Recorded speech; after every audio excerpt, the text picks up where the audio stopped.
It is 12:41, September 16, 2025. I want to start this video off by thanking anybody who's been working behind the scenes, in front of the scenes, to help me, my family, my community. Y'all are the real MVPs. I thank you. I love you. And I thank God, you know what I'm saying? And I want to say God bless. I want to start off showing a little gratitude, you know. And things are getting interesting yet again. Yeah, things die down and then they just, heat up again every now and then. It's like a cycle, wash, rinse, repeat. There's a few things that I want to discuss. It's not just the hate campaign that's stirring again and people pretending that they've always been supporters of women from this tribe or women that's closer to my color. Even if they don't exactly have my hair texture or my phenotype, just, that's interesting. Also interesting, like certain individuals who say that they're like are entrepreneurs or whatever, but they're doing a pyramid scheme, and it like you gotta imagine for somebody who is a former activist and just now getting a breakthrough as far as being able to normally communicate and network with other people, which for the past 7 years has mostly been impossible to network, right? When you're trying to get a business off the ground, you have to be able to network comfortably with people, right? But still, things are not perfect over here. So my dude got let go for asking about his own money. The guy was giving him chump change instead of giving him the money that he worked for, which is overtime. That's more than 40 hours. And my whole thing is, what is something that's more than $70 but under $100 when somebody been doing overtime and it's supposed to be $16 an hour, and you doing that to them every few days, maybe every 3 days, every 4 days. More than 70, but below 90. That's chump change, right? So like it's just been hectic, and to make matters even more hectic, because he started that job around the 24th of last month. I'm thinking, okay, cool. I could pay Cecil. I could pay Cecil down. I could pay Afterpay down. I could give my credit cards. And then my credit cards took me by surprise this month. They actually didn't let me take that much money off for cash advances, which prompted me to have to do too many transactions, which ate down more of my money, because cash advances are not free. You got to pay the ATM fee plus the credit card fee. And so it's been, and then for this to happen, for people not to get their first 40-hour or, paycheck, but instead they getting, chump change every few days. So it's an understatement to say, like, now we kind of behind, we're in the hole. Saying we're in the hole, that's an understatement. And I'm just praying on things to get better and something to come through. Really just praying. I'm trying to ignore the loud negativity and the hate. It can be overwhelming at times. But I wanna like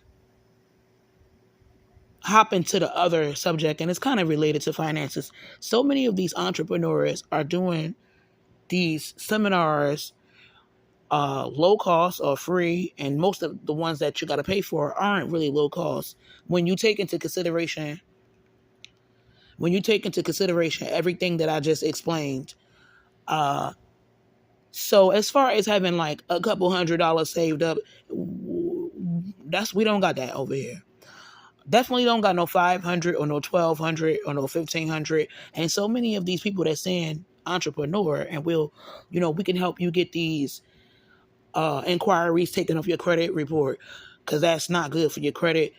We can even help you after a couple months. We'll give you a $10,000 loan if you want to do a startup business, whatever. We got coaches. Like you got to think, for a person that's artistic, but broke, right?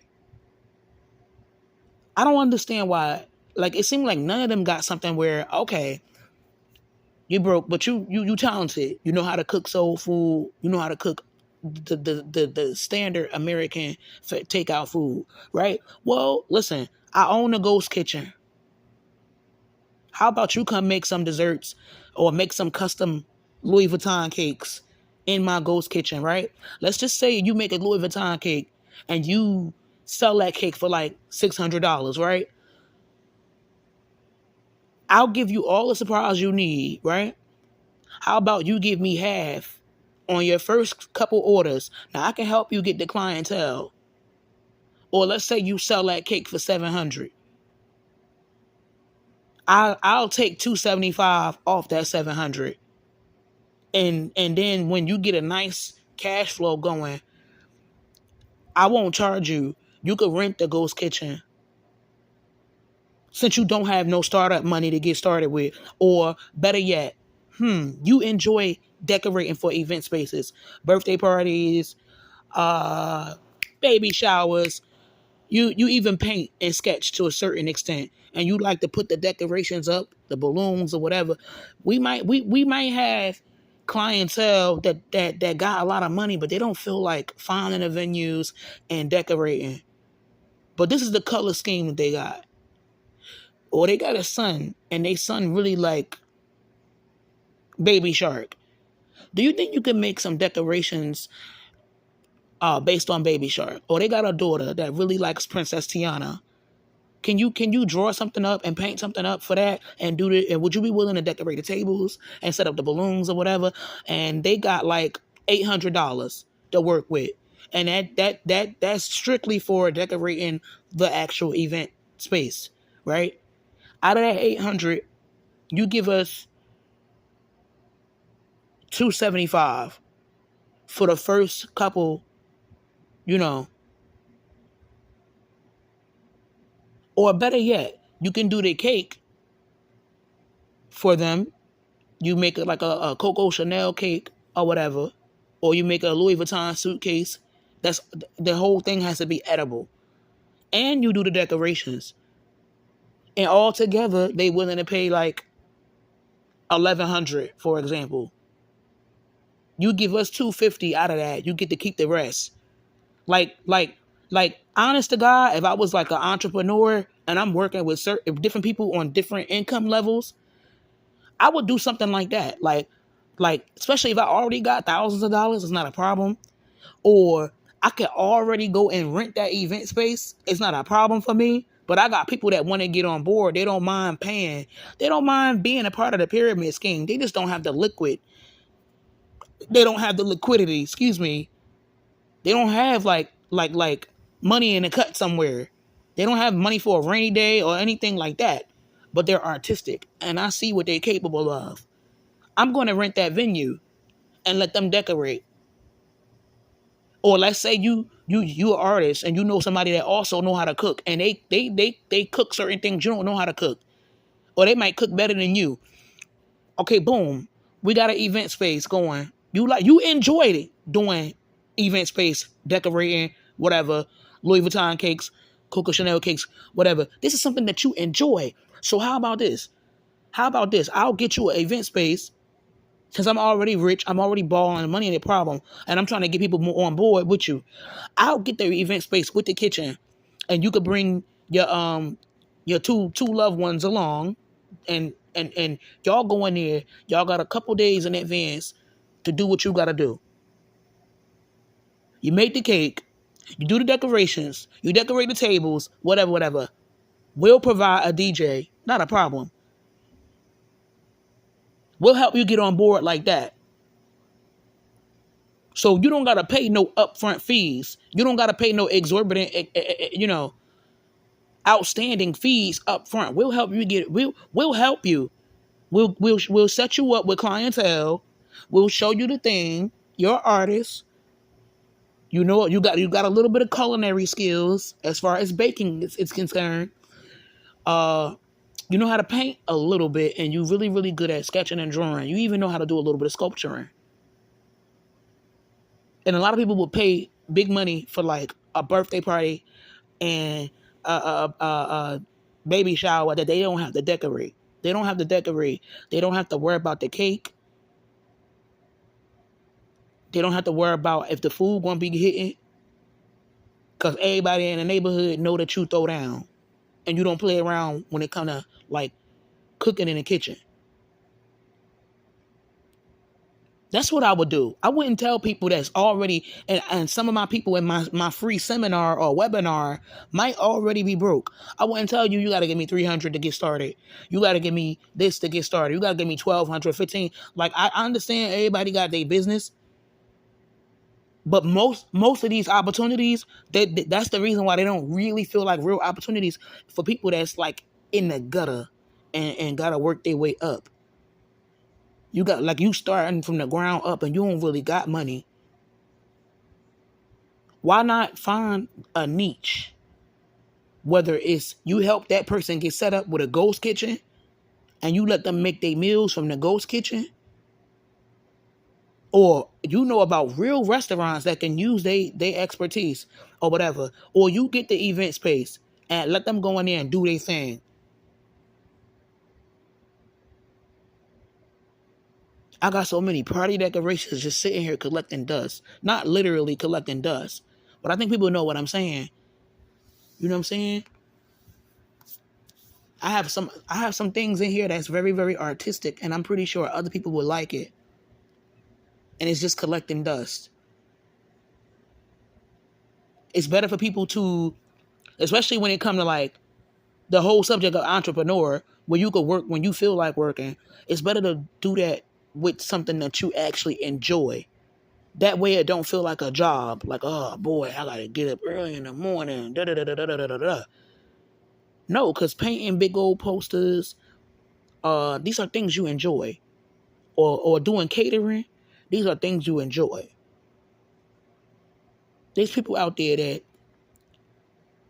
they got money, but they don't feel like cooking, or they don't feel like, you know what I'm saying, decorating for a party. They would rather pay somebody, and I used to clean up. I got paid a couple times to go and set up the tables, get the food together, or whatever. So I don't know what you call that. When you get paid to work at a party, you bring the food out. You help. First of all, you help clean up the tables. You bring everything out. You help with the utensils. You do all of that. It's not easy. I've done that a couple times for money under the table, way before I became a TI. So far, a lot of these places are offering things that I'm not really interested in, and or they got these exorbitant startup fees to get on board. So that's what's been happening. Like, I'm seeing things that either is not for me, I don't really have no knowledge over, or I wouldn't really be interested in some of these things like that. You know what I'm saying? You don't never want to do something that you hate. It's going to be hard to, like, you know what I'm saying? But art, you know, I know how to cook too, soul food or whatever. I'm just not the biggest fan when it comes to cooking. Not the biggest fan of cooking.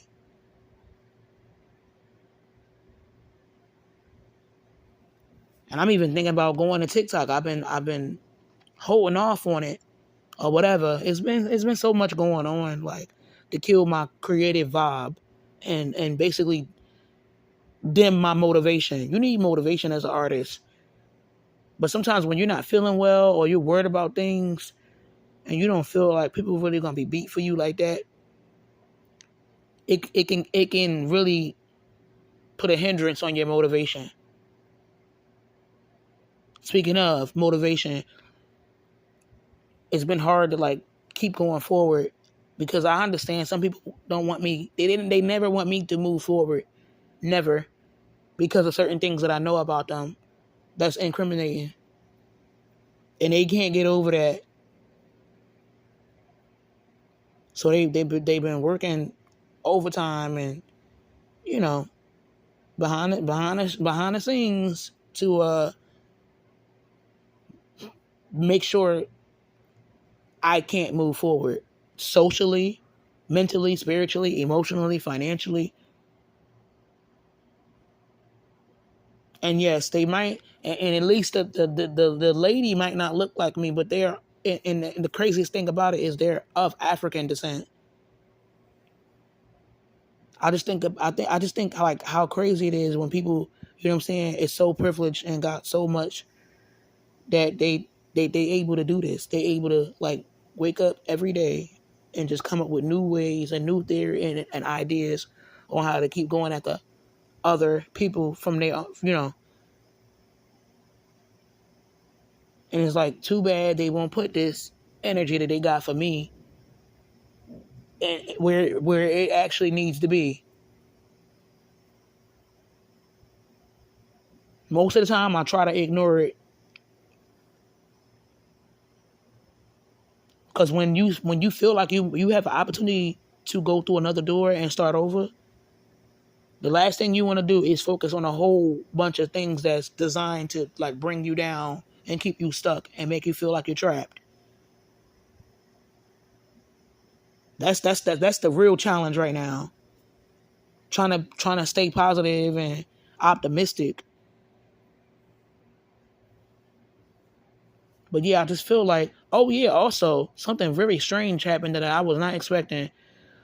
One of the little entrepreneur IG pages hit me up, and at first I didn't even know who the individual was, but I immediately noticed something that I thought was like a little bit concerning, or as they would say, is a red flag. That's a real popular thing. So they hit me up about a business proposal, but they didn't give me too many details. And the first thing I noticed is in the profile picture, they have their middle finger up. And when you talking to strangers about business, I just feel like it's something so off-putting about that. But and I'm black and I'm from the hood, and certain businesses, you know what I'm saying, that's cool with. It's okay to do that type of stuff, or to refer to me as girl or sweetie or honey baby. But nah, this is not. It don't seem like it was that type of business, and so I'm not used to people like coming at me like that when it comes to like, oh, I could show you how to be an entrepreneur and show you how to work for yourself. So many people are miserable, stuck working a 9 to 5, helping other people get rich, putting money in other people's pockets, and they don't feel fulfilled.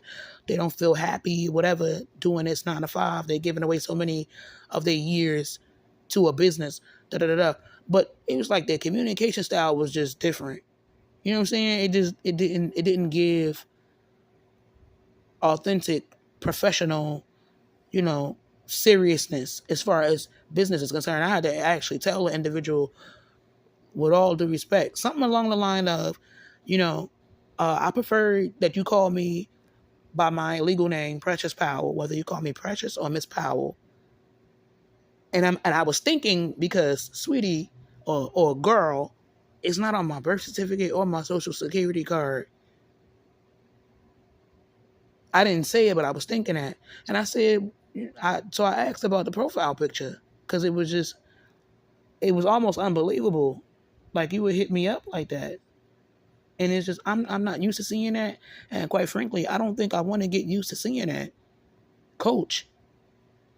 If you want to talk about coach as far as entrepreneurship is concerned, well, your profile picture got to match the industry that you in. And I listened to some of the video that they sent me, because they sent me a video link, this person. I'm not going to say no names. And it just seemed like it's about, they selling a product that helps the environment.